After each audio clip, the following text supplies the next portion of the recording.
far behind. Texas A&M averaging 67.5 points a ball game. Duke's giving up 67.4 points a game. Duke averaging 78.1. Interesting statistics on Duke's defense. The best in the ACC. They do a good job. Does that mean that Texas A&M is going to score 67.4 points today, Ralph? Could possibly do that. If the Aggies come up with a basketball. We're underway in game number 2. The first meeting between the two schools, Texas A&M and Duke, occurring right here in the 1987 NCAA.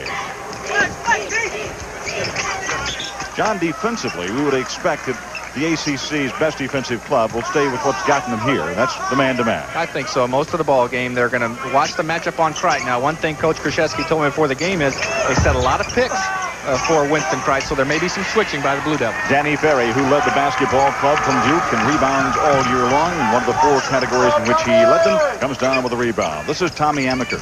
He's second team, All-ACC. They thought earlier in the year that he might be an All-American candidate. The man who has come back to help them out now, Billy King, is an outstanding basketball player. Strickland's number 31. King with it. Defensively for the Aggies. They play man-to-man. Shelby Metcalf says he doesn't like to play zone, but he will if he has to. Strickland. Very patient by Duke right now, and that's their pattern. Motion offense, a lot of picks, cuts, open shots. Home run if it went. Rebound belongs to Texas A&M as Mike Clifford comes down with it. Leading rebounder. And Ferry gets it, but he walked. Double dribble. It'll be out of bounds as the Aggies get it back. Looks like both teams, Ralph, are a little nervous out there. This is Shelby Metcalf, the Aggie coach. He's won more Southwestern Conference ball games than any coach to have ever been in that league, and there have been some good ones. And there's Coach K, Mike Krzyzewski of the Blue Devils. What a job he's done down there. He was an assistant coach at Indiana when you were playing there, John. He was, as a matter of fact, and I've got some good stories to tell if we get a chance. Clifford with the basketball. The Zicky man-on-man. Smith with it.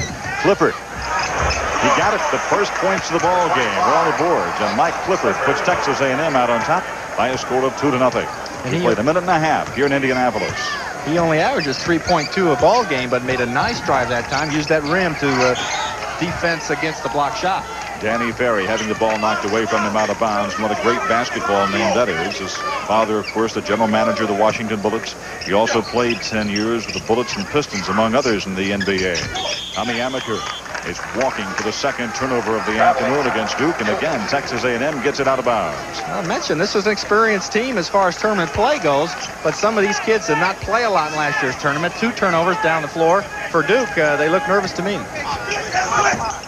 Todd Holliday out of bounds. Texas A&M will get it back. John Presvac, number 44, you saw lose the ball out. Has been an outstanding player this year. Averaged 10.3 points a game. Again, Todd Holloway to put it in play. To Clifford. They've got to get some good play today out of Clifford if they can beat Duke, I think. Yes, they have to. Here's a steal. Amaker. It's all tied up. Tommy Amaker ties the ball game at 2 apiece. We have played 2 minutes and 5 seconds of the first half. Amaker picking up Holloway. Holloway and Amaker. This is going to be an interesting matchup. See the defense out of the Blue Devils. They forced the Aggies a lot farther out than they'd like to start their offense. And here's a turnover.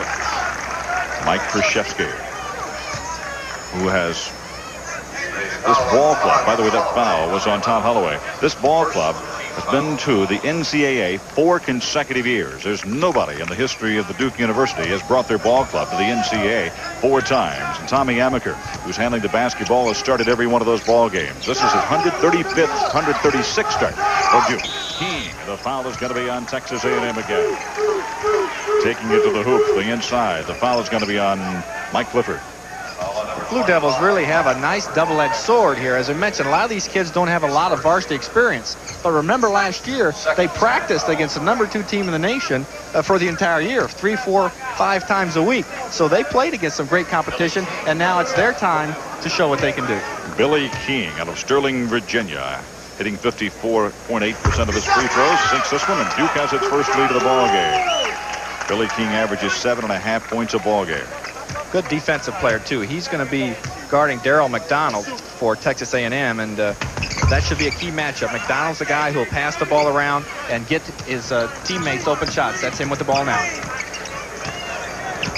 D-Mac, they call him the playground king in Harlem. Steal by Amaker. Throws it right by King, out of bounds. Texas A&M is going to get it back. And John, as you mentioned a while ago, both clubs opening a little bit tight today. Yeah, a little sloppy right now, but nothing that these two veteran coaches should not be able to handle. Game still early. Nobody with the big advantage right now. It's 3-2. Duke is out on top. They have come from a 2-0 deficit to take the lead by 1. Texas A&M Daryl McDonald getting the ball in. He's out of New York by way of Westchester Community College. Make it 4-3. That's Winston Cricht getting his first 2. Cricht averages 16.9. Cright's a great leaper, and you saw that time on the jump shot. He jumps right over the defense. Nice soft touch also. Big steal in there, but they're going to get it back as Amaker goes in and digs the ball away. This floor has just been rented for this particular basketball game. They're going to take it up and sell it later on. Does not belong to the Hoosier Dome. Strickland hitting from the outside. Give him a home run and make it a 6-4 ball game as Kevin Strickland gets the first 3 of the day.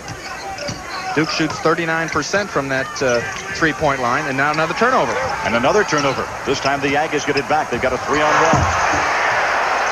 That's John Tresvant. He has 2. Clifford 2. Cricht 2. And the game's tied for the second time at 6-all. Texas A&M has great quickness, great athletic ability, and there you saw an example right there. They get the ball on the loose, and they quickly convert it to 2 points. Danny Ferry around the horn. Strickland to Ferry. Ferry will fire it up from out there. Matter of fact, he took more 3-point shots than anybody else on the Duke team this year. Tommy Amaker. Back to Ferry. Smith. 15:45 left. First half of play. The Aggies on yet another steal. McDonald. Dr. D has it knocked away out of bounds. The Aggies are going to get it back. That makes 6 turnover now for both teams. And that advantage is going to be to Texas A&M. You can see how quickly they tried to turn that turnover into a hoop. And there's Mike Krzyzewski's career record in the NCAA tournament, 6-3. Very good. Duke all as a team, in the histories they have been there, won 23 ball games, lost 11 in the NCAA. But now let's concern ourselves with Texas A&M. Clifford. If you're going to foul a man, this is the man you'd want to foul at some time in the game. He's only hitting 7.9%. As Winston Cricht gets his second field goal, making it 8-6 ball game. Texas A&M equals its biggest lead. 15:15 left. First half of play. Amaker and Ferry. Shelby Metcalf said it was very important for his club to get off to a good start. And although there have been quite a few turnovers, they're still right in the ball game with Duke. So give the advantage to Texas A&M with this start they've had. Yesterday in the press conference, Shelby Metcalf said he was glad that this was a basketball game and not the College Bowl. This team against Duke. Great students they have on this team. He was great fun to listen to yesterday, Ralph, at the press conference. The 4th turnover of the afternoon by Duke, and it comes with 14:59 to go with timeout on the court. The score is Duke 6, Texas A&M 8. Hoosier Dome in Indianapolis. This is Ralph Hacker with John Laskowski. Last year, you see that Duke lost to the University of Louisville in the championship game, 72-69. And with Louisville not coming back this year to the NCAA, because that would mean they're the highest rated ball club we've got in here from last year. And still alive, and this is a young team. They lose Amaker, so expect more big things out of Duke in the years to come. McDonald. That's Holloway, and make it a 10-6 ball game. That's the longest lead of the ball game for either ball club as Tyler Holloway gets his 2, leaving only Daryl McDonald out of the scoring column for Texas A&M. King.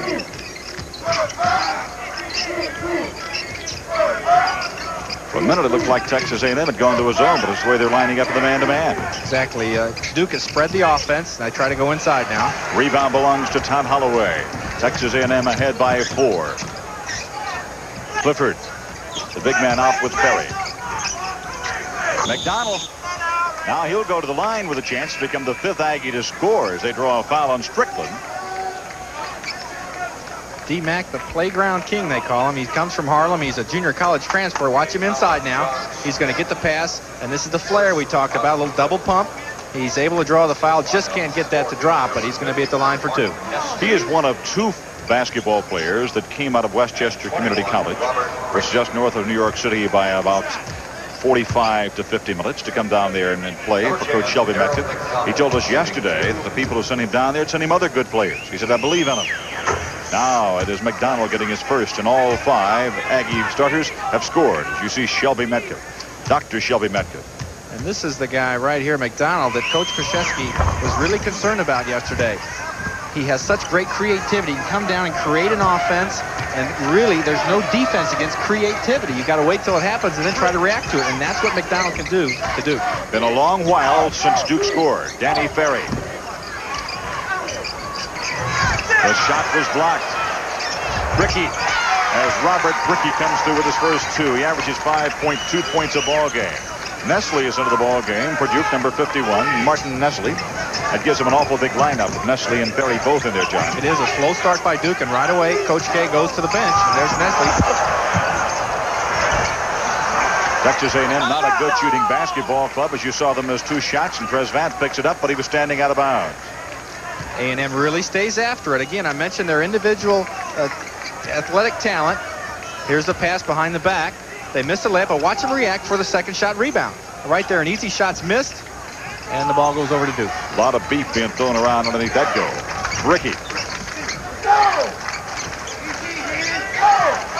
Duke with the basketball. They trail 12-8. 13 minutes, 5 seconds to go, first half. Danny Ferry. Rebound will go to, wait a minute. They're going to finally give it to Texas A&M as Danny Ferry made a gallant effort for it. Yeah, both teams are going after the ball. The coaches love to see guys dive on the floor.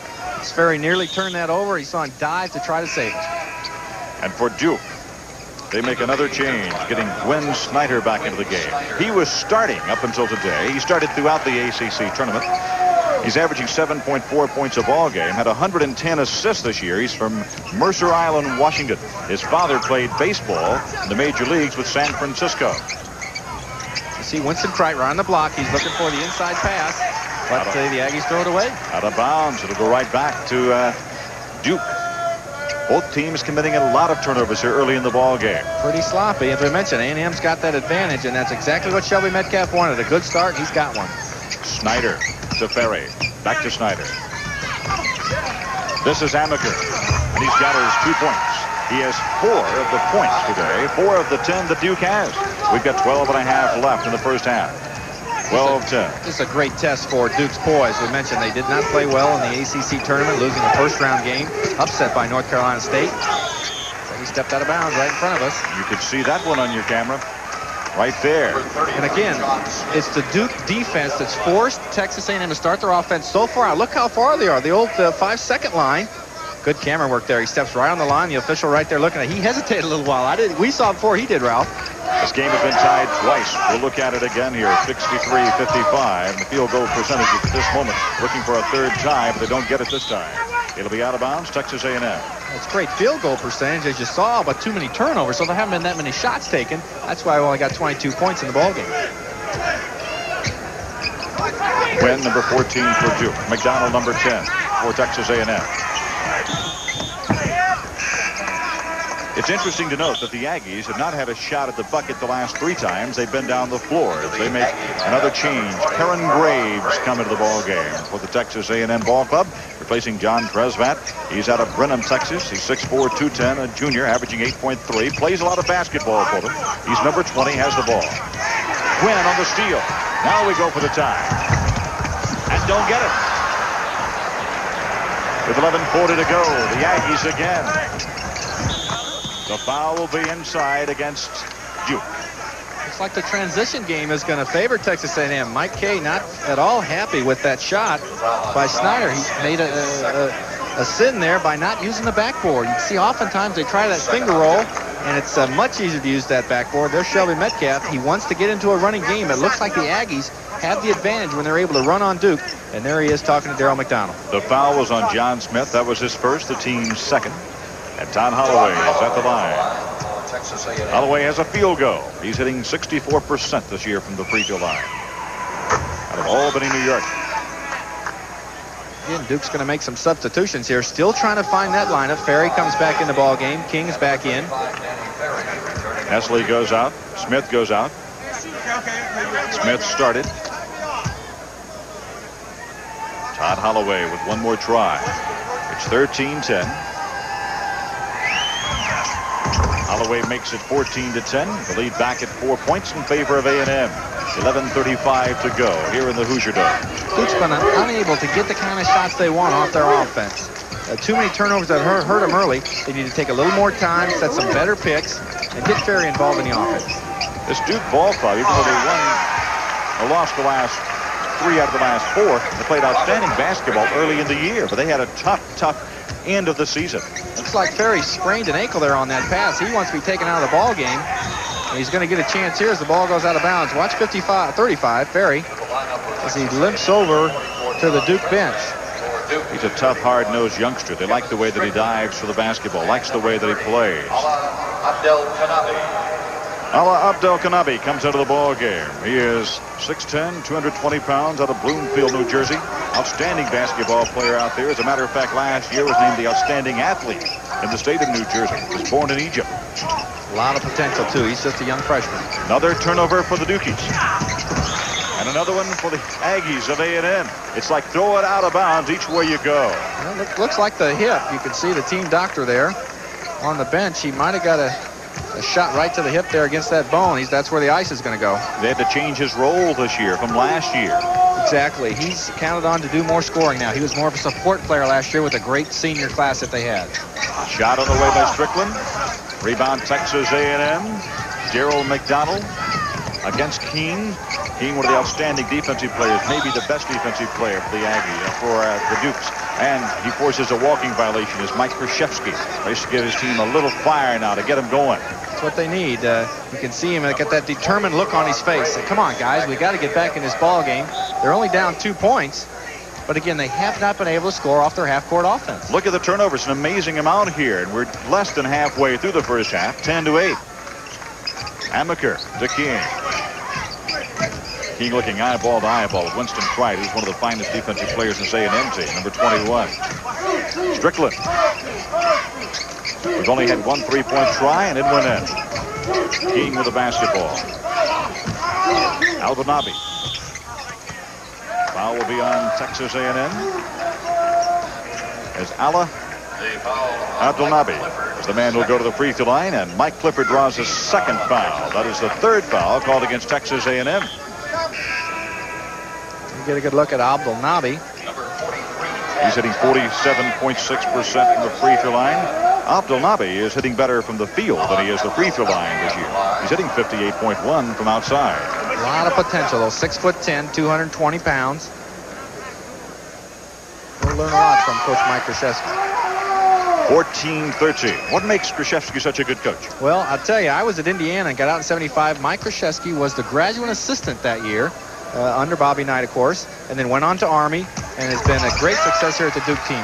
Very well-disciplined teams. He prepares very well, and the kids improve a lot. Once they come as freshmen, they improve over the next 3 years. By the time they're seniors, they become great players, and that really was epitomized last year when he took that team to the final game. The score has been tied now for the 3rd time at 14 all, and Strickland draws the personal. For him, that'll be personal foul number 2, and it'll be 3 on Duke. It'll be out of bounds. Texas A&M gets it back in. 10 minutes, 1 second to go. First half of play. I haven't really seen McDonald create much yet early here, Ralph, and it may be the job that Duke's doing defensively on him. You know, yesterday when I reported to Shelby Medford what Coach Krzyzewski had said about him being a Vern Fleming type player, which plays, of course, here at Indianapolis, or for Indiana as it would be, he said, I don't see that. He said he doesn't have the range of a major league basketball player. Thad Thomas, 43, just a sophomore, 6'7", took that nice feed inside and laid it up to give A&M the lead. 16-14. A&M has trailed by 1. They've led by as many as 6, and King with the ball right now for Duke. Abdelnabi. That'll be the 9th turnover for Duke. 9:19 left first half. 16-14 A&M. Not a lot happening out there right now. Nope, they have Texas A&M's not going to try. Ferry's out of the ball game for Duke. The tap in on the follow-up. It'll count to Holloway. He's 6 points, and with 6, he's the high point man of the game. And A&M is back by 4 points again with under 9 minutes to go in the half. What this does for Texas A&M is make them believe they can stay in this ball game with Duke. They're a little bit of an underdog today, and the longer they stay in the ball game, the easier they think it is to win. You made an interesting comment as you and I are watching Xavier beat Missouri this afternoon about importance of the front runner getting out with a good start. Exactly. If you're the favorite team and you can get up that 8-10 points, it's much easier to have the other team lay down. But as you can see, even in today's ball game with Duke, Texas A&M has stayed in the game early, really because of Duke's turnovers, and now they believe they're as good a team. Duke's going to make 3 substitutions after this timeout. 8 minutes and 29 seconds to go. There's timeout on the court. With a score, Texas A&M, Duke 14.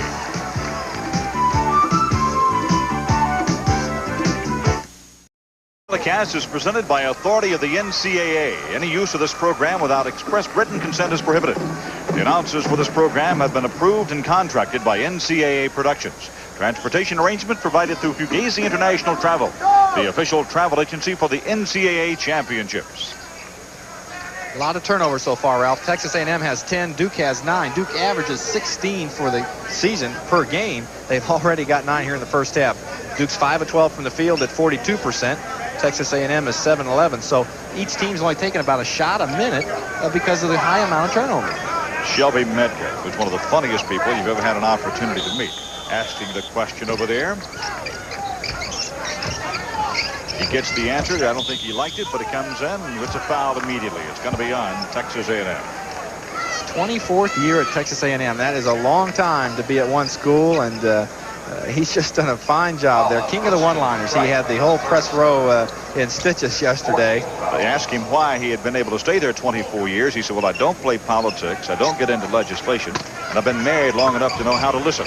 The inbounds pass, you see the steal. The Aggies come up with it. And maybe the last part was the most important thing he said. Exactly right. I know how to take orders. And that's why his longevity has been there at Texas A&M. 8:15. It's on the way. Rebound belongs to Strickland of Duke.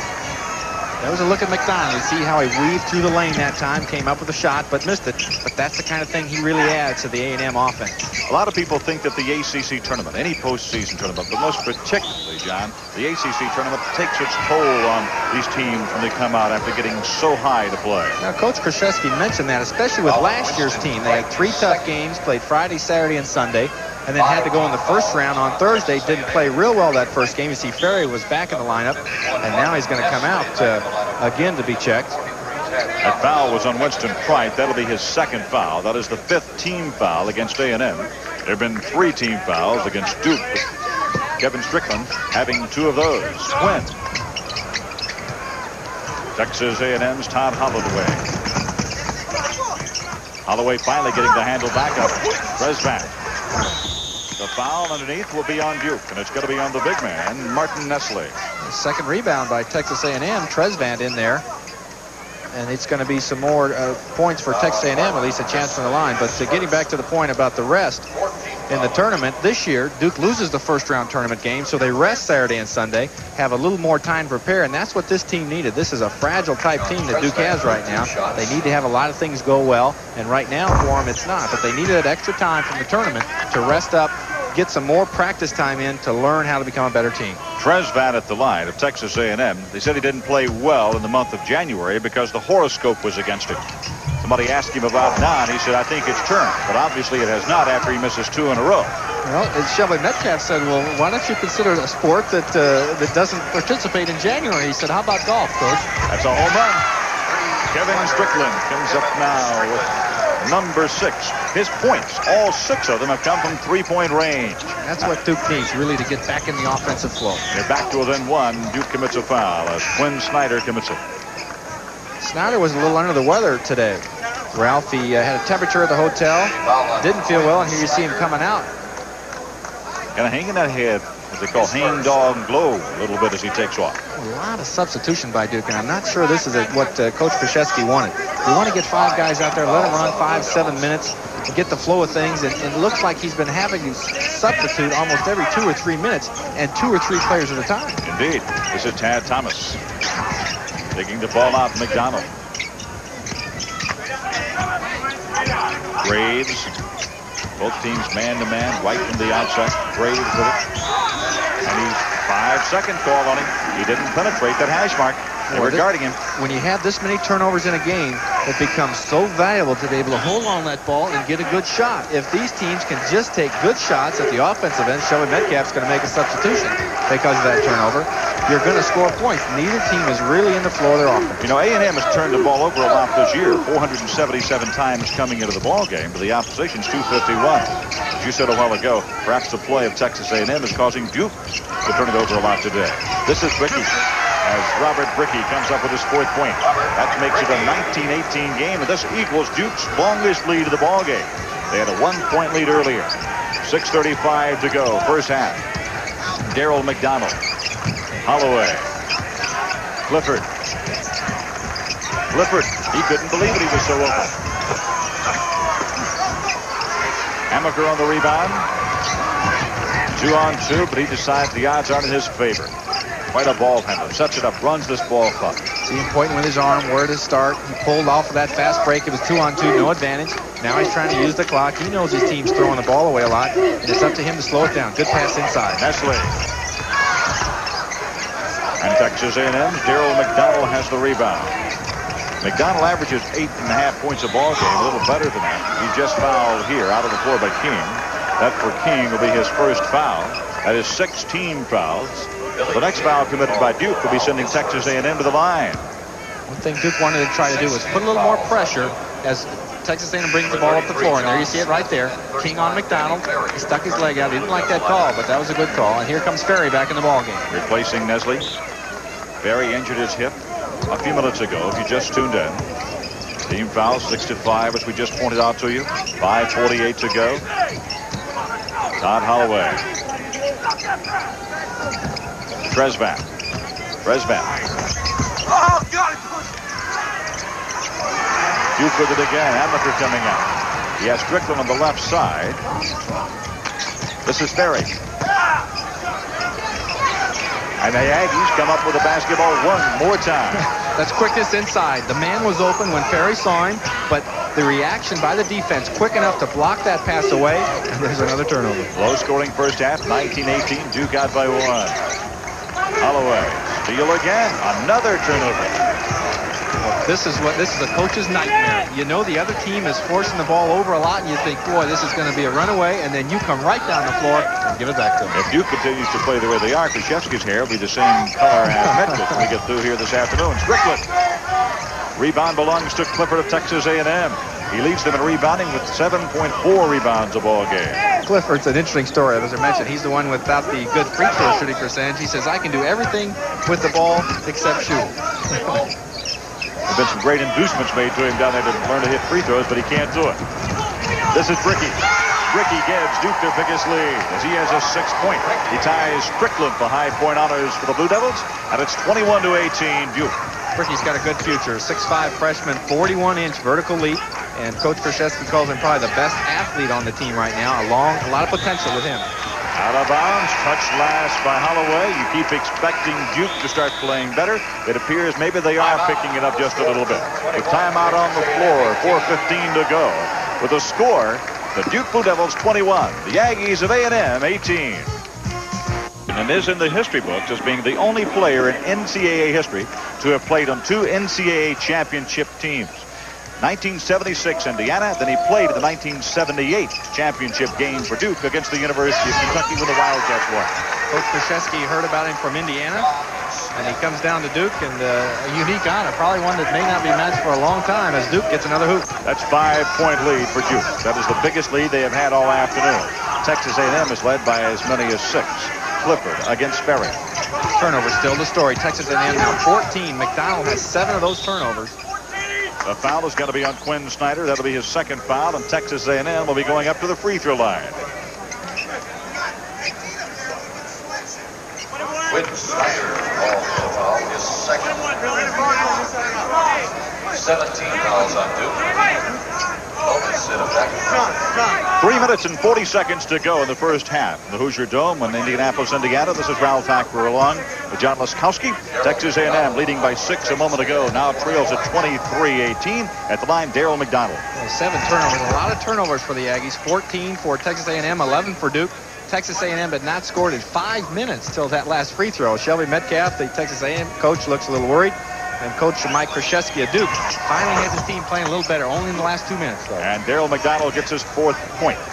23-20 is your score. Duke is out on top by 3 points. The field goal percentages, 44% apiece. And another turnover. That has been the story of the basketball game. Both sides. The foul on Duke again. There'll be 12 turnovers now on Duke, and Texas A&M has done a great job of converting those turnovers. Here's the pass to Holloway. Uses his body to protect the shot. He draws the foul. On an ailing Quinn Snyder, the man who just committed his 3rd personal foul of the day. And at the line, Todd Holloway. He is 2 out of 2 from the free throw line. Holloway cuts it back now to a 2-point ball game with a chance to take it to 1. Holloway out of Albany, New York. It's 64% from the free throw line. He is number 8. 23-22. A&M down by 1. This could be the largest crowd who've ever witnessed a first-round basketball game at the NCAA. They're expecting over 30,000 tonight when Indiana plays. Smith. Amber. Amaker. He got it. Tommy Amaker gets his 6th point. He averages 11.7, but he also has 114 assists coming into this ball game. He was their big assist man last year, but this year his role has changed. He's got to score more. Exactly what he did right there. He takes the pass inside. Now he comes up with a turnover. There's so many of the Duke players, but most assuredly Amaker and Ferry, whose roles have had to change. We talked about Ferry a little bit earlier. Ferry's the type of player who was a support man more last year, and this year he's really taken over. Leads the team in free throws, rebounding, scoring, and assists. He's a leading assist man. He's 6'10". You can see him playing outside the three-point line there. He also leads the team in three-point shots taken. He hasn't taken one yet today, but I look for it. Danny Ferry getting it back around the horn. Strickland to Ferry. Ferry, the pivot man, moving out to handle the ball around the top of the circle. 7 seconds of a shot clock. Duke's got to take more time on offense, just like they did there. Run that clock down to 10 because Texas A&M wants to run with it. They want to get it up and get that quick shot. Here it is. There it is right there, and they miss it. That was Crawford in the game, missing. And Duke has the rebound, a 25-22 lead. A minute 58 to go. First half of play. This is where a guy like Amaker really has to take control. You see him dribbling up slowly. He wants to set that offense. 2, 3, 4 passes here is what Duke needs. King, as King takes it to the hoop for his first field goal. 3rd point of the day. A minute 42. That came after only 1 pass, but it was a good layup, a power move to the hoop, a good chance to get fouled, and that brought Coach Krzyzewski off the bench. That's what he wants to see his team do. That is a second 5-point lead for Duke this afternoon. Clifford. Out of bounds, Texas A&M. Clifford taking it to the hoop, something he doesn't do very often. He only hits 48.4% from the field, and most of his shots come from the inside. More substitutions for Duke. Nestle's in the ball game. Crawford goes out of the ball game. Mike Krzyzewski making a couple of changes now for Texas A&M. For Duke, Texas A&M made a couple also. Well, back out of bounds. Turnover. It's a good thing we've got people keeping these stats for us because there's no way we could add them all up, Ralph. Both teams. Unbelievable. 27-22. A minute 19 seconds to go. The turnover 16 and 12. 28 turnovers combined in the first half. We didn't expect it to be this kind of ball game, especially the way Texas A&M plays and the way that Duke controls the tempo of most basketball games. Holloway with it. A minute exactly to go. First half of play. Resvac.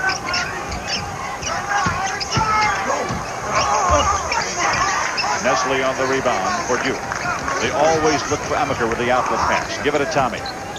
Look at him walking the ball up the floor. He's looking at the clock now. About a 6-second difference.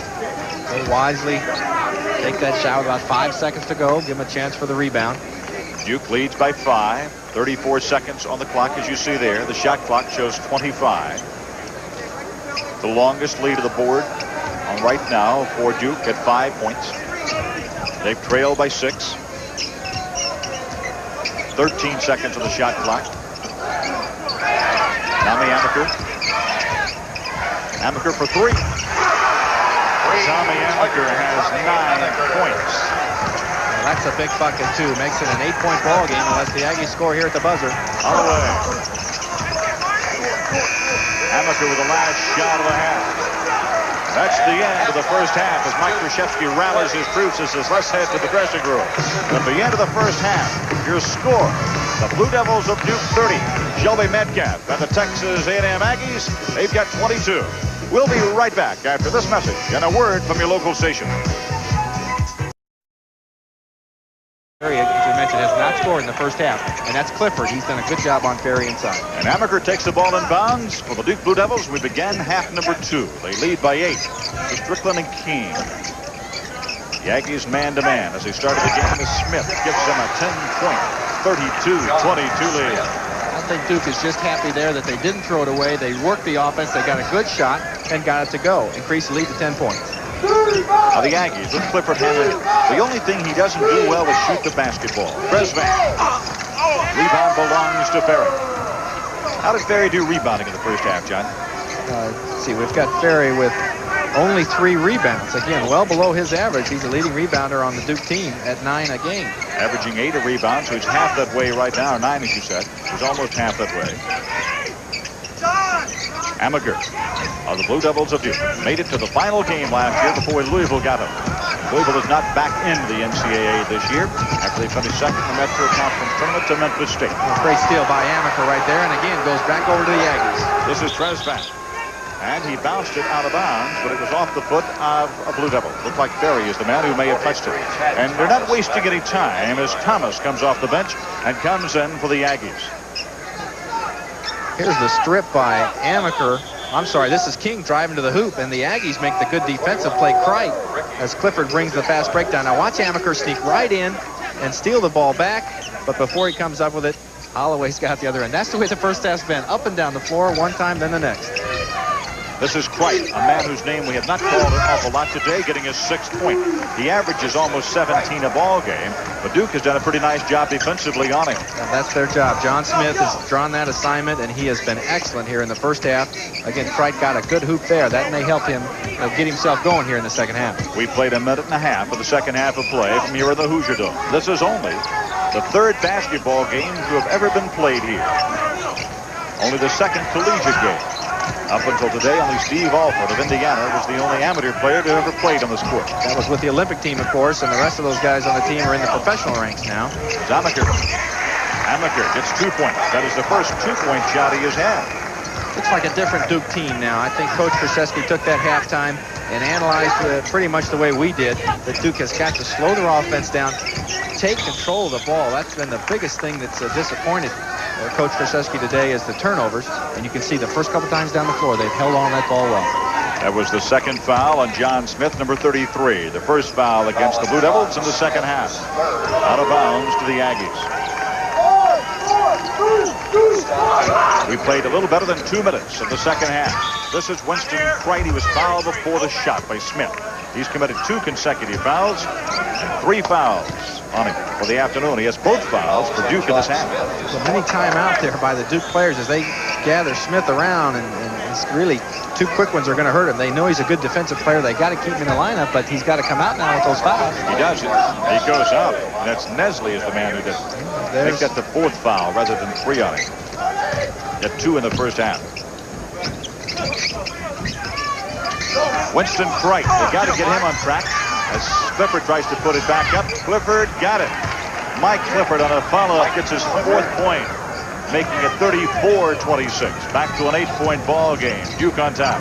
You can see with Smith out of the ball game, the Aggies go right into Kreit as Martin Nesley was trying to guard him. Kreit got the ball easily. The shot missed, but Clifford right there for the rebound.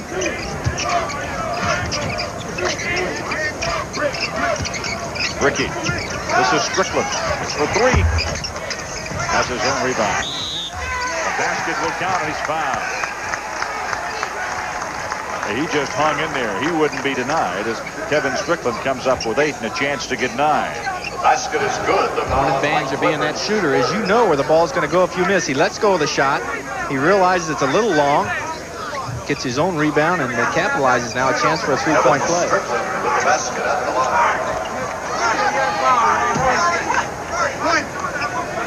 The foul was on Clifford. That'll be 3 on him. That is the first foul against Texas A&M. Kevin Strickland, Mount Airy, North Carolina. been bothered with injuries all year, Ralph. He had an inner ear infection. They had a lymph node problem in his leg. And he's finally just coming around here in the last month where he's able to play again. So that's really held him back. Expect him to have a better year next year. 17 minutes, 9 seconds to go. Second half of play. Texas A&M. Winston Cright. Great block by Ferry. It'll come right back in bounds. Ferry did the job there. We mentioned Smith is out of the ballgame, so Ferry's got to stay with him. Almost gave up the baseline here. And Ferry kept his arm straight in the air. Good camera work there as we saw the ball blocked right out of bounds back to the Aggies. Winston Cright. He has 8 points. He has 4 of the 6 that have been scored by A&M in this half. Cright's being a lot more aggressive now, Ralph. I think he senses Smith out of the ball game. He knows Ferry's on him now, and he's trying to take advantage of it. The foul will be on Clifford. That'll be 4 on him. Clifford fouling Bricky as he took it to the hoop. Now the big man is in trouble. You know, it's 6'8". He's the biggest man on this ball club for Texas A&M. He's one of their best rebounders. He is their best defensive player. He's drawn the assignment of Ferry and done a great job today. He's moved the ball to the hoop pretty good, too. For a guy only averaging 3 a game, he's not afraid to go in there, but now he's got 4 fouls. Robert Bricky at the line for the first time today. He only hits 50% from the charity stripe on the year. He's a freshman out of Fayetteville, North Carolina, and considered to be one of the finest freshmen in the ACC. He averaged 5.2 points a game this year for Duke. Holloway, or rather McDonald on the rebound. Up to Cright. Holloway. It's surprising that Cright has been so absent in today's offense because he was the outstanding basketball player in the Southwest Conference tournament, and he made the tournament team for the 3rd consecutive year, something only one other player has ever done. Presvat, but the foul will be on Duke. Looked as though his Amaker is the man who got the foul. Cright's a good one-on-one player, Ralph. He just hasn't got the ball in a position to be able to do that. I think he'll be able to now with Smith out of the ball game.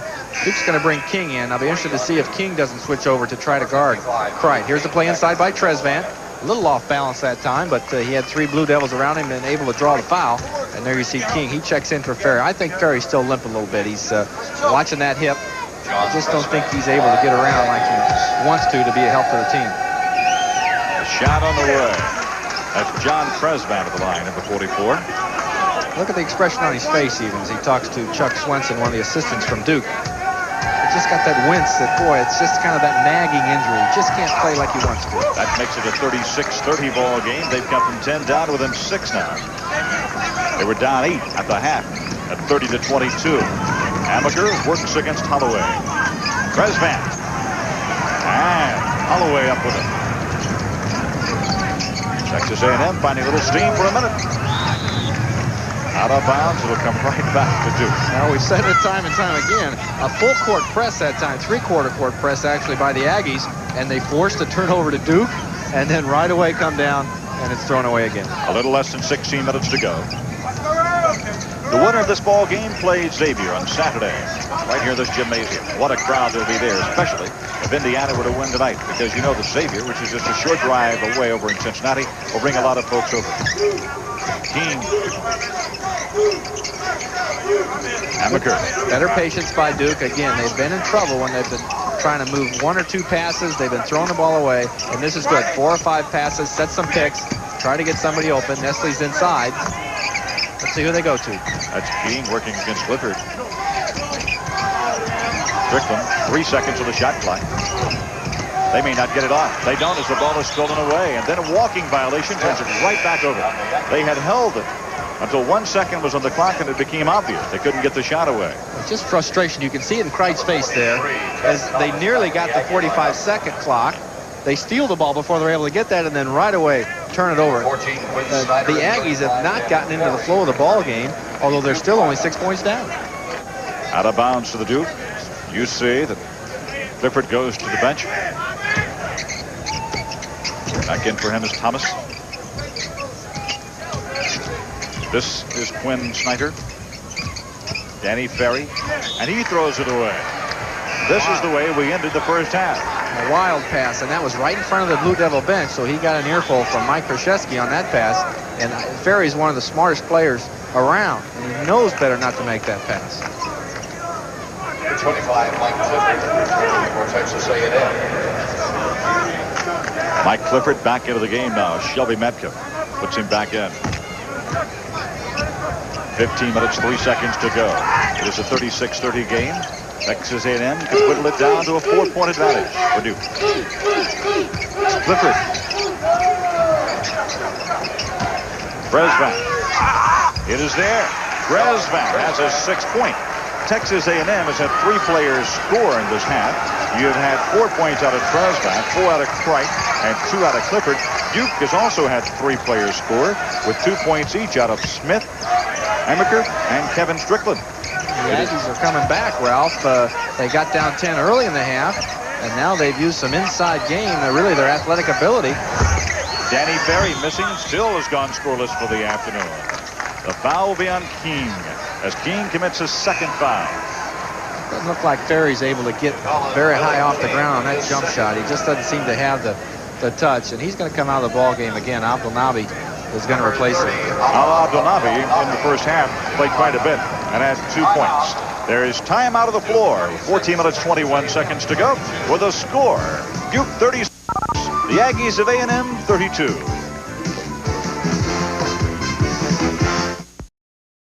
Four-point difference with 14:20 to go in the ball game. This is Ralph Hacker along with John Laskowski from the Hoosier Dome in Indianapolis, Indiana. Midwest first round.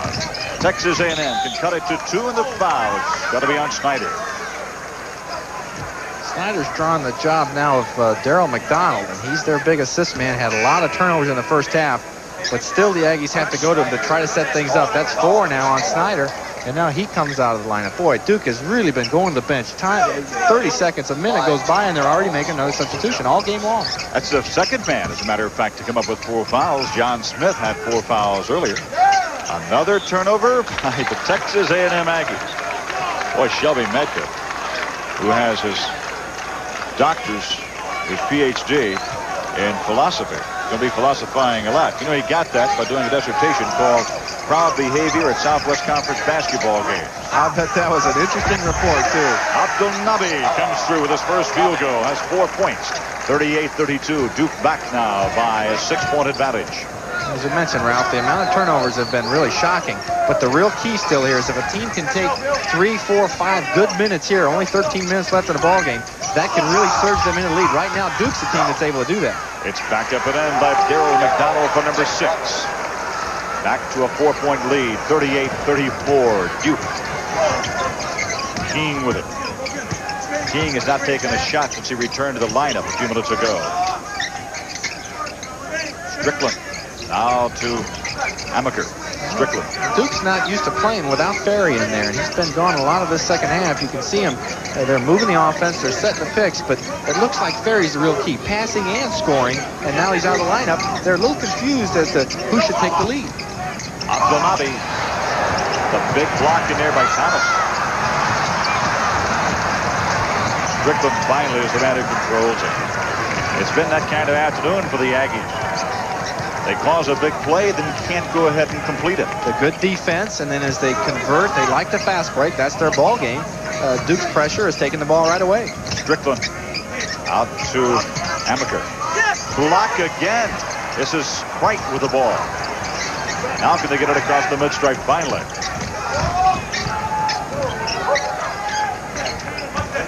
Thomas. Bricky with it for Duke. 12-18 to go in this one. I think it's Amaker's job. He's the guy. He did a little bit in the first half late. He's got to control this offense for Duke. Starting his 136th ball game this afternoon. He's the man who has a lot of experience in which to do that. Amaker's with it now, and you see he's less controlling. Almost getting that part of the game where the clock becomes important. Still 12 minutes left, just under 12. King. McDonald. Strickland, great block. Cricht. Winston Cricht has 10 points, still 7 away from his average. But we got a ball game. It's down to 2 now at 38-36. And Duke wants a timeout. Mike Krzyzewski has seen a 10-point lead just slide right by the boards. There's timeout on the court with a score. Duke 38, Texas A&M 36.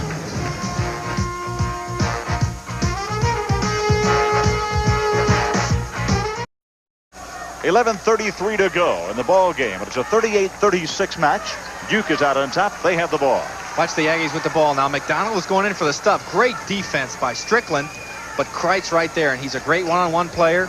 Fakes left, goes right, and hits the bank shot. That's what brought it up to a 2-point match. Duke with it now. The bench is what has helped Duke out this afternoon. Texas A&M has gotten almost nothing from theirs. Only Tad Thomas has scored for the Aggies on the bench. Amaker to Danny Ferry, who's back in. Strickland.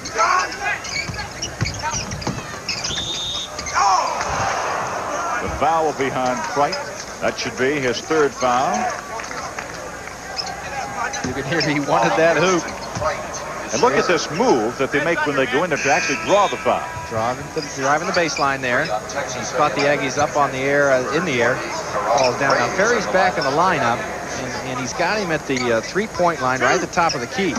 Even though he's got a bad hip, he could probably help the team because he's a great passer and assist man by staying right there at the top of the key and feeding the guys inside. So probably look for Ferry to pass more now than he will be to score inside. That hip maybe it's still bothering him. Very quiet crowd in this gymnasium that will see 43,000 for basketball. Have about 20,000 this afternoon, expecting 30,000 later on for Indiana's flash. Strickland's a good free throw shooter. Missed that first one. Strickland gets this one. That is number 9 for him, and with 9 points, he is the second leading scorer. It's hard to believe that Duke has only scored 9 points in the second half. They have been outscored 14-9, as a matter of fact. Ferry. Under 11 to go. The winner plays Xavier on Saturday afternoon. See, Ferry goes up for that rebound, takes up a lot of space inside, goes very slowly down the floor, and then stays outside, trying to feed the players inside. That's how he led the team in assists. Strickland. It was for 3 as Kevin Strickland comes up with his 12 and now becomes the high point man of the ball game for either team. 42-36. Duke on top. Todd Holloway. It's against Amaker. Boy, did you see Ferry slide over and cut off the gap. The foul will be on Texas A&M. It's going to be on Karen Graves. He charged. Good team defense that time by Duke. You see Holloway's able to split the defense, and now Duke's in trouble. A slap there nearly steals the ball, but then good position inside, and Duke's able to draw the foul. That's just alert basic defense, man-to-man defense, protecting the basket, and it becomes a turnover back to Duke. And that's the 4th foul against Texas A&M. It comes with 10:05 left. Amaker. Strickland.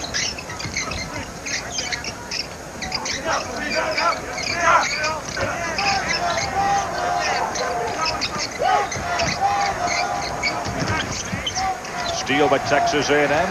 This is Tresvant. Showtime to make it 42-38. John Tresvant has 8 points. 6 of those 8 have come in this half. Good steal by the Aggie defense that time. And again, their best offense has been that turnover. When they're able to get it across that half-court line, they're converting easy layups. And that stuff play, that kind of shot is what will really get a team going, too.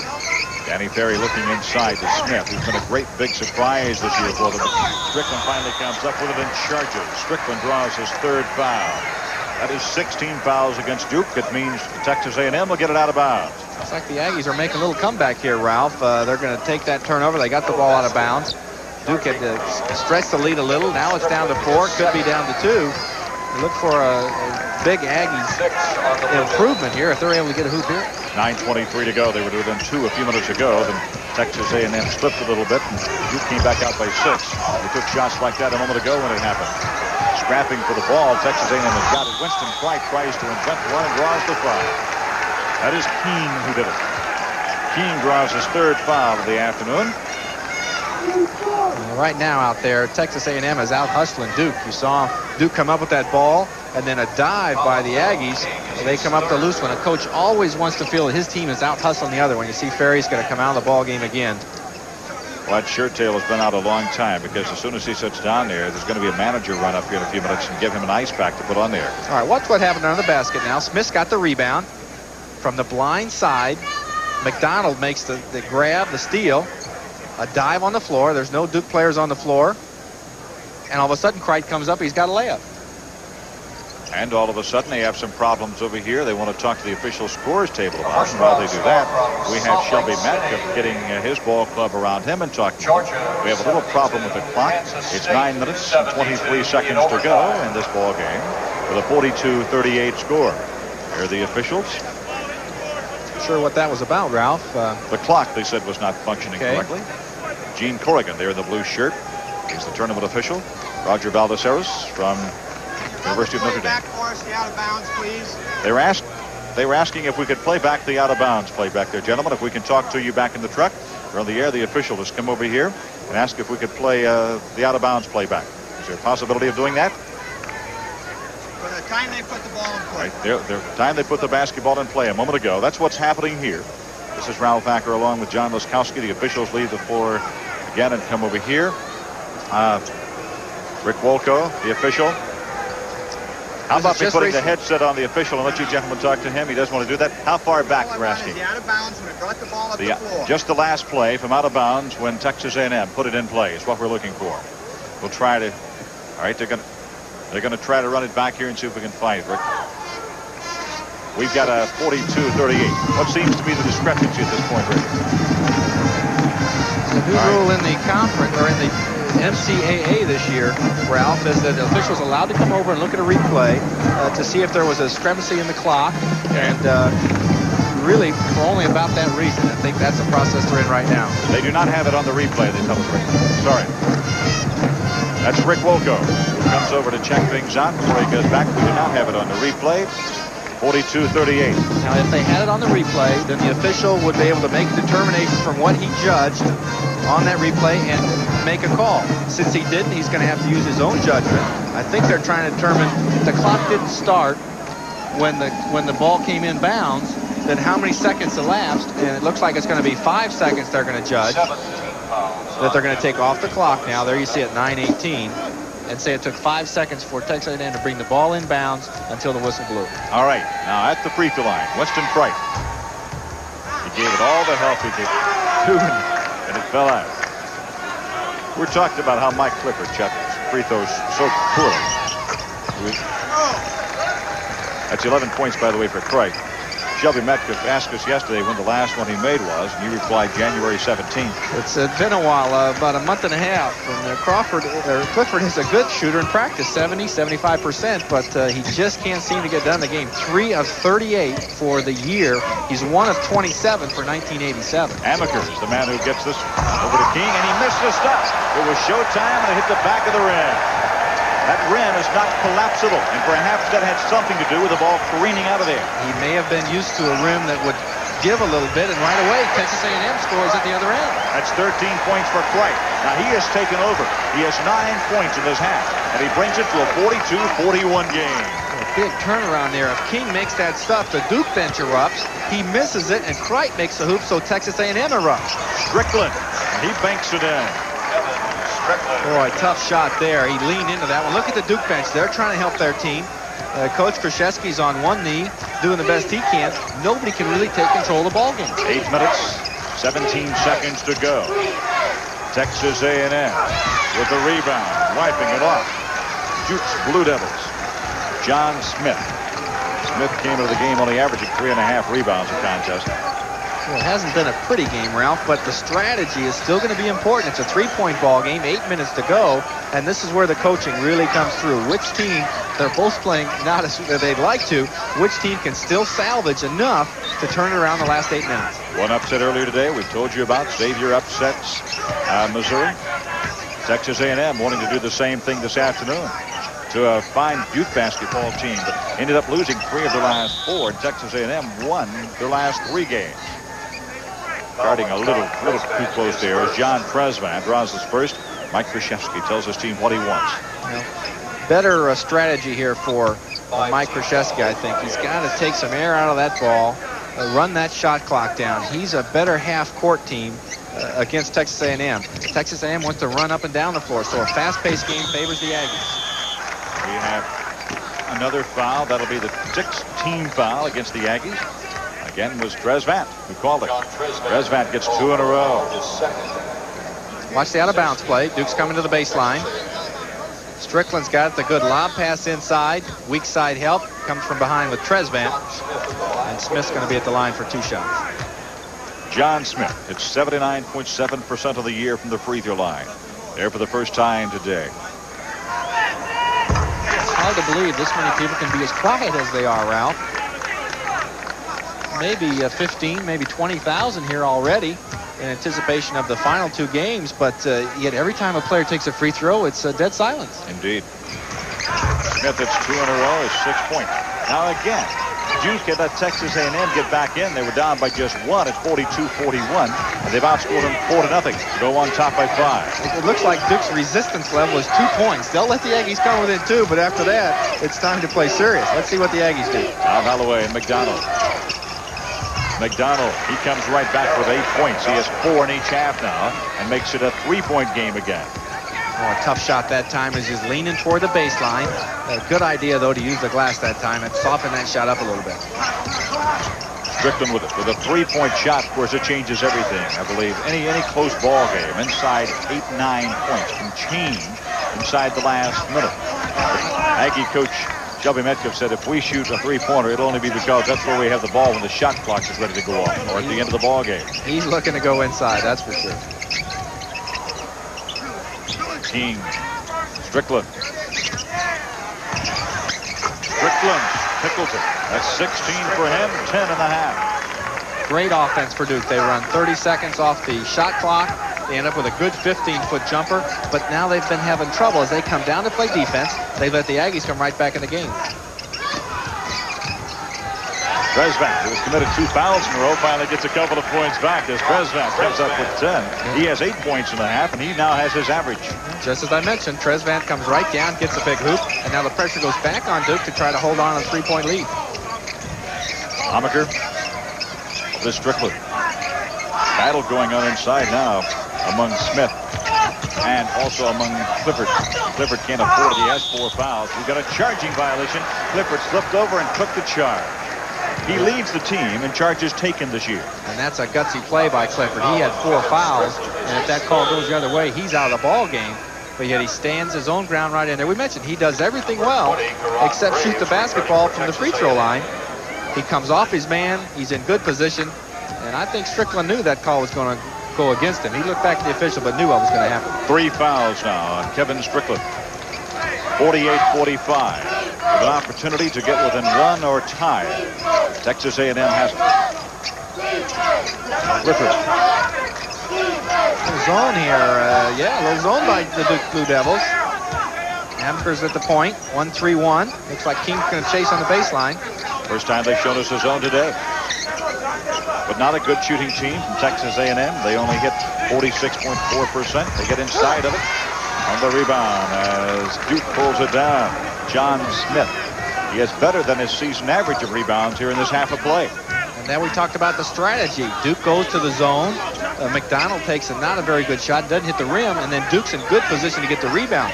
The Aggies have come up with some offensive rebounds that they've been able to try to put back in the hole and get fouled on. With that zone, Duke's rebounding should improve.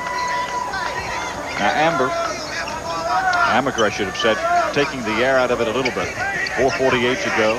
48-45. Duke out on top. King with it a few.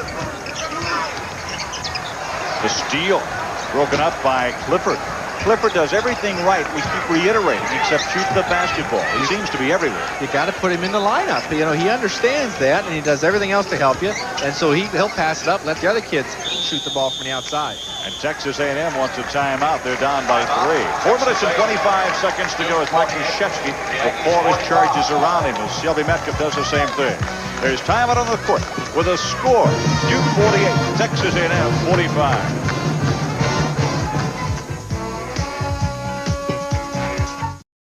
It's 25 seconds to go in this ball game.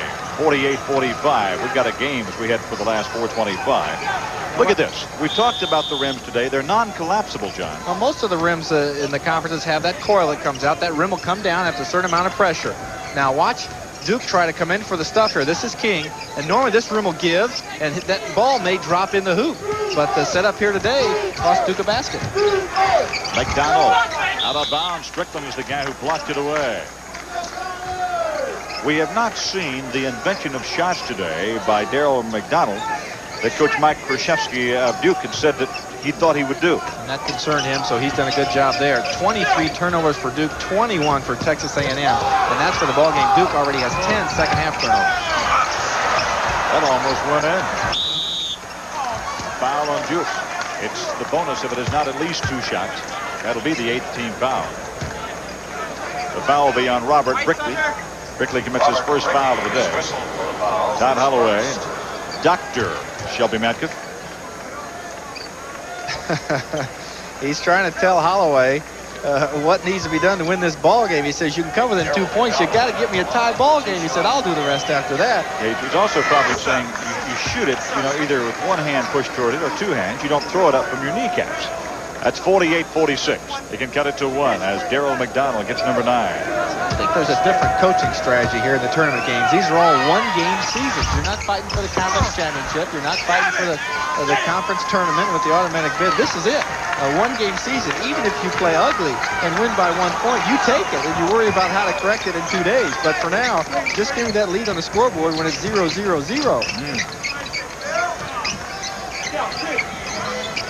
Amaker. Smith. Danny Ferry still on the bench. He's injured. We had Strickland giving to Robert Brickey as he comes up with his 10th point. And the reason that was open is the fact that Clifford had fallen down inside the paint. Exactly. Texas A&M had a disadvantage that time. Each time Duke has scored now in the last 3 minutes, Coach Krzyzewski's come off the bench, comes up and down and yells defense, but Texas A&M has been able to answer. This time they don't. 3:12 left, and now you see Coach Krzyzewski. That's the motion. He said, let me run some time off this clock now and still get a good shot. It's a 4-point lead, really the longest lead that Duke's had in a while. And now with that time at 3 minutes, that becomes more crucial. Krzyzewski, of course, was Coach of the Year last year nationally. For the last 4 years, under his guidance, Duke has joined North Carolina as the only school in the ACC to win 20 or more games each year. He won 22 and lost 8 in '87. Which is this year, of course. Last year it was 37-3, 85, 23-8, 84, 24-10. He's won 106 games and lost 29. Quinn Snyder not feeling well today at all. 50-46 now. Duke out on top by 4. They have the ball. Look at the Duke bench now. Bob Ferry, or Danny Ferry, Bob's his father. Dan Ferry calling a play. He can't be in the ball game, but still trying to help his team. Ricky. And a foul will be on Texas A&M. That's going to be on Karen Graves. That'll be his second. That's 17 fouls. There's Quinn Snyder. And look at the bench. There's Nestle. Coach Krzyzewski's up. Bob Bender, we talked about before. Abdelnabi. I mean, they're right in the ball game, and that's important. There aren't a lot of Duke fans here. It's quite a ways from North Carolina. So the kids on the bench know they've got to help when they can. They know their team is struggling. Snyder is not feeling well. You can see there with the towel on his face. How many days have we all felt like that? That's Bricky. He comes up with number 11. I tell you, Bricky has been the difference in the ball game. Ralph, he's come off the bench, just a freshman, first time in the big tournament. He's got 11 points, and he's done the job for Duke. Presvat coming with a rebound. They say that Bricky is the best athlete on this Duke team.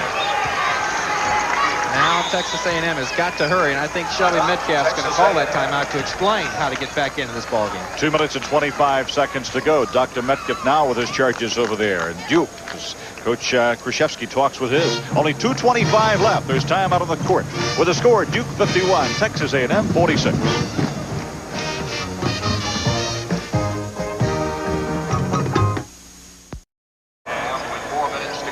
Nice crowd on hand here today.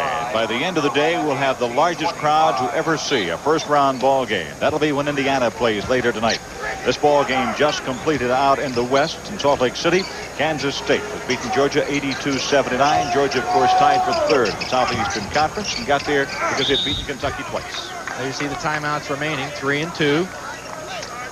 And the three-point line has been a help to a lot of coaches this year to catch up in a situation like this. Texas A&M is down 5, 2:14 to go, but Texas A&M is not a good three-point team. from the line. So Shelby Metcalf calls that timeout and says, all right, let's forget the shot from the outside. Let's try to go inside, get the hoop and the free throw. Let's try to get our three-point that way. Kreit's the guy who's going to do it for him, and that's the guy they go to. Right. Can't get one to stay. He has 13 points, 9 of those in this half.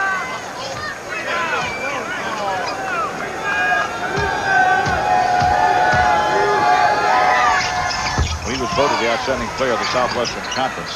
He joined a great one in Sidney Moncrief, making it 3 years in a row when Moncrief was out at Arkansas and played for Eddie Sutton. Kreitz missed both free throws, but McDonald's able to come up with a big rebound.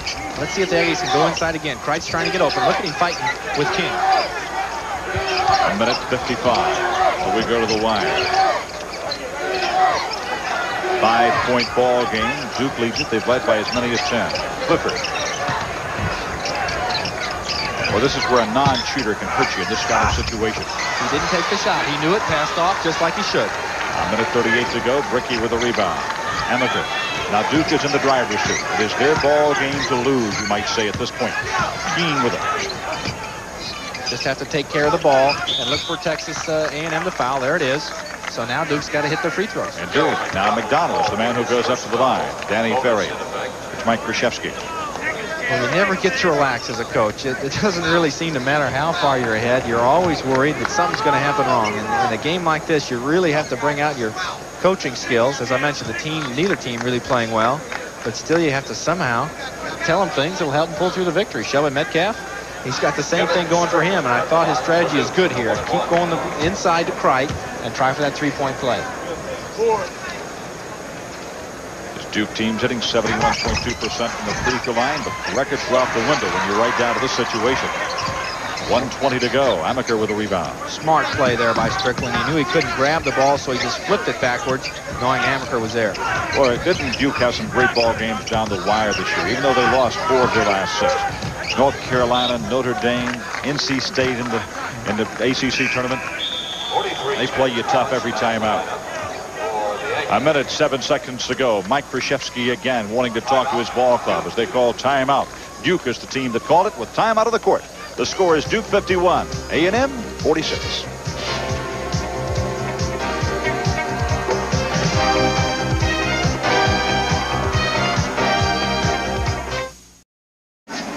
From the Hoosier Dome and Indianapolis, it is 51-46 on the scoreboard as we have it here. I think I think Duke's got a 5-point lead. Right, and a minute, 7 seconds to go. This is Ralph Acker along with John Laskowski. We're glad you could join us. We wish to take this opportunity to thank the NCAA Basketball Committee representative, Eugene Corrigan of Notre Dame, the tournament manager, James Schaefer, the tournament media coordinator, Brett Gillikin, from Duke University, athletic director Tom Butters, head basketball coach Mike Krzyzewski and his staff, and sports informationer John Roth. And from Texas A&M, athletics director Jackie Sherrill, head basketball coach Shelby Metcalf and his staff, and sports information director Alan Cannon. Transportation arrangements have been made through Fugazi International Travel, the official travel agency for the NCAA championships. Foul by Texas A&M as Darryl McDonald had to commit that early foul, not able to make the steal. He wanted to put Duke at the line and try for a miss. Try to have the Blue Devils miss that first shot so they can quickly go down the other end. Just a minute 6 left now in the ball game. Strickland having trouble from the line today. He's 82% coming in the ball game. Strickland drops that one through. He now has 17 points, high point man of the game, has had a great second half. There's that Duke bench, and they've helped when they can. Duke's been out rebounded in the second half, 14-10, and they've also committed more turnovers, 10-6 compared to A&M. So A&M's got the important stats down, Ralph, but they're behind in the biggest one. That's the score. Strickland's had 17 double-figure ball games this year. That gives him 18 points on the afternoon. A minute, 3 seconds to go. A&M needing to hurry. They got it. And they call a timeout as Darryl McDonald picks up number 11. 55 seconds to go. Shelby Metcalf calls his ball club over there. Some of the fans start to say, what's happening? But Shelby called the timeout with 52 seconds to go. Little smile on his face. Yesterday, they asked one of the players what they thought about Shelby Metcalf, and he said that he is a stand-up comedian, a comedian on the floor, if you will. This telecast is a production of the NCAA Communications Department. The executive producer of NCAA Productions is Jim Marchione. This game was produced by Willard Mac McDonald and directed by the one and only Lou Ranoni. Production coordinator, Gina McNeil.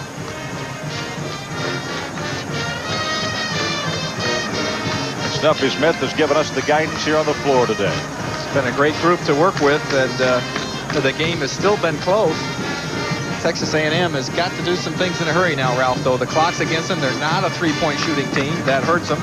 They've got to hope for Duke to miss some free throws. And then if Duke is able to pull this game out, they've got to somehow regroup by Saturday. They've got to, if they can win this ball game, they've got another test coming against Xavier. They certainly do, and Xavier's going to be a tough test for either one of these ball clubs if they play the same kind of ball game.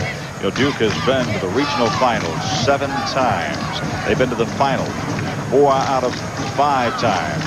They lost to Louisville last year, 72-69. Down in Dallas, Texas, they'd like to be dancing on Bourbon Street. I know that fella would right there. He, again, a place just like this, too, the Superdome. I've had a chance to play there in the NBA. And they'll block off a curtain just like they have here at the Hoosier Dome, and you'll be able to get 30, 35,000 in there. It's not that big an adjustment. I think all these kids came out for about an hour yesterday. They were able to shoot around, especially when you have a big crowd. You just look for that hoop, you look for that backboard, and you forget about what's behind it. Although neither one of these teams has shot well today, I don't think that's a problem that there's this big a space that they're playing in. Last night, when Indiana came in here to shoot, they had about 20,000 people come in just to watch Indiana practice for an hour. And actually, Bob Knight and the Hoosiers had already practiced before they came in here, so they didn't see a lot of practice. When you played for Bob Knight, when you went to the NCAA, did you practice like that before you got to the tournament site? Yes, we did. And the important thing there is a little less crowd. The only reason you go to the site is just to see what the setting is like, how big the space is, where the rims are. Obviously, it's 10 feet up in the air. Kresvak calls number 3 on him. It's a shooting violation, 53-48. Duke has led by as many as 10 points in this half. They currently lead by 5. That's Martin Nestle, number 51. He has been in and out of the ball game today, as has Danny Ferry, who is injured, was injured early in the game. Quinn Snyder, who's sitting there beside him, is ill, as we've reported to you. Mike Krzyzewski, out of a makeshift ball club. He says that this team has improved individually, but as a team, it has not improved this year. Fragile ball club is the way he described it. They have to really have everything going well because of their youth. And Texas A&M has fouled the right guy. Billy King's only a 54% shooter, but he didn't look like it there as he banged the first one in. Billy King with one more try has 4 points. That now makes it a 55-48 ball game. 50 seconds, the clock runs. McDonald, 3 if it goes.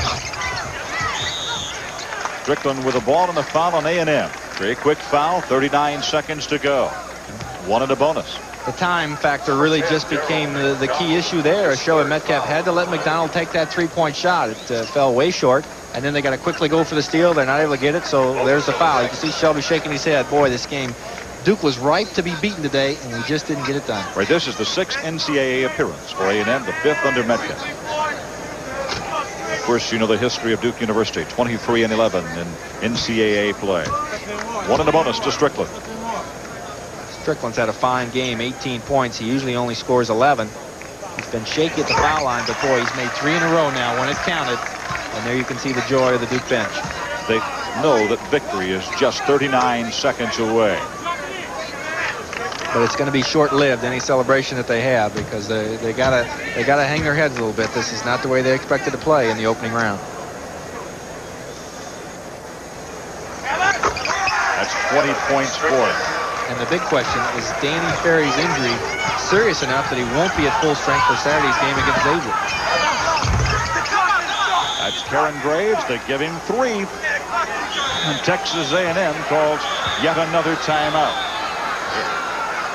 Now, if we are right, Shelby Metcalf says, wait a minute, did I call that or not? The officials are debating. Well, he called the timeout, but the clock didn't stop. It's 27 seconds on it, and that's what Shelby's smiling about right now. You know, the Southwest Conference has had some great characters in it, hasn't it? Abe Lemon, one of the great comedians among basketball coaches. Eddie Sutton has been out there. Guy Lewis out of Houston. Now there's the man who's left, the dean of them all, Shelby Metcalf. 3-point basket makes it a 57-51 ball game. They've now got the clock back up to 34 seconds on it. Gene Corrigan there in the middle. John Schaefer on the right-hand side, talking with the officials. 34 seconds showing right now. John Fogarty, the official. A&M had called timeout after that hoop at 34, but yet the clock ran down to 27, and the officials now are trying to figure out if that 34 figure is correct. Roger Valdeseras, who is the great sports information director from Notre Dame. He's trained many of the great sports information directors across this country, as a matter of fact. Gene Corrigan. As John Clougherty, the official in nearest you. The game clock is malfunctioning. They said that the game clock is malfunctioning is what they say now. This really is just a little bit of commotion here. It really kind of hurts Duke. They want to get this game over with so that they can regroup.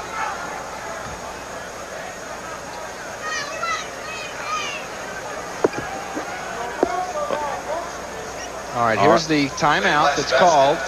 And now the bench realizes, look at them point, they know that the scoreboard's still running and they want that clock to stop. And then the officials finally notice it and call the official timeout. And now Clougherty is going over to explain the situation. They now have 33 seconds on the clock rather than 34. They've now agreed upon that. And now Shelby Matke, who had not really been involved in the discussions. He's an assistant coach up there. He spent the time talking to his players, has got the situation back in hand. 57-51, John. That's where we stand now. Duke leads by 5. 33 seconds now on the official clock. Got to be full court pressure by the Aggies. Shelby Metcalf trying to direct the traffic. Look for a quick foul if Texas A&M is not able to come up with the steal on the inbounds pass. They get it inbounds. Duke with it. Kevin Strickland having such a great second half. He wants to hold on to the ball. He wants to go to the line again. Duke with it. 20 seconds to go in the foul. It's going to be on Tresvant. I have him with 4. All in this half of play. Duke moved that ball well that time not to allow Texas A&M to commit that foul. That's 4 on Tresvant. Now again, Duke with a little mini timeout. As you look at the Texas A&M bench, they struggled before that Southwestern Conference tournament. The spark plugs were all on fire when the tournament started. They really breezed through the tournament, but again today it looks like they just had trouble getting that offensive flow going, and a lot of turnovers today. This is a ball club in Texas A&M. As you see, Quinn Snyder again, who absolutely did not play well. They won 17 games, lost 13, but they were 6-10 in the Southwest Conference. They finished 8th in the league out of 9 teams. Tresvant comes off with it, but they were getting to be a hot team when it came to tournament time. They won the Southwest Conference tournament, the Classic they called it, in order to get in here to the NCAA. 11 seconds. Finally, they get the basketball with some control. King with it to Amaker. Amaker across the mid-stripe. Last shot of the game, and it does not fall. So Duke now advances as they have beaten Texas A&M this afternoon. Coach Krzyzewski and Coach Shelby Metcalf meeting at the center of the court and shaking hands as Duke is now advanced to play Xavier on Saturday afternoon here in the Hoosier Dome. The final score, Duke 58, Texas A&M